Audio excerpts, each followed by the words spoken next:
अस्सलाम वालेकुम। आप देख रहे हैं पीए न्यूज HD और मैं हूं आपके होस्ट सादिया बतौल।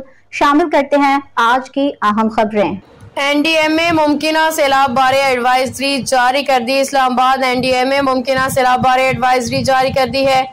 एनडीएमए के तर्जुमान के मुताबिक बहीरा अरब और खलीज बंगाल से सिस्टम पाकिस्तान के बालाई इलाकों में दाखिल होगा, जबकि ये सिस्टम मगरबी हवाओं के साथ मिलकर गिलगित बल्तिस्तान कश्मीर में बारिश का सबब बनेगा। तर्जुमान का मजीद कहना था कि शामी रात को आंधी और गरज चमक के साथ शदीद बारिश मुतवक्के है। मुकामी नदी नालों में अचानक पानी बढ़ने से सैलाब का खतरा है। पहाड़ी सड़कों पर लैंडस्लाइडिंग से ट्रैफिक की बंदिश, सैलाब ज़दा इलाकों में इमलाक को नुकसान का खतरा है। आइंदा 24 घंटे के दौरान मुल्क के बेशतर इलाकों में बारिश का इम्कान। दूसरी जानिब महकमा मौसमियात में खैबर पख्तूनख्वा के अजला चित्राल, दीर, सवात, शांगला, बोनीर, मालकंड, कोहाट, नौशहरा, चारसदा, सबावी, पिशावर, मर्दान, एबटाबाद, वान, सेहरा, हरीपुर, गिरदोनवाह में बारिश, गरज चमक और आंधी की पेशनगोई की है।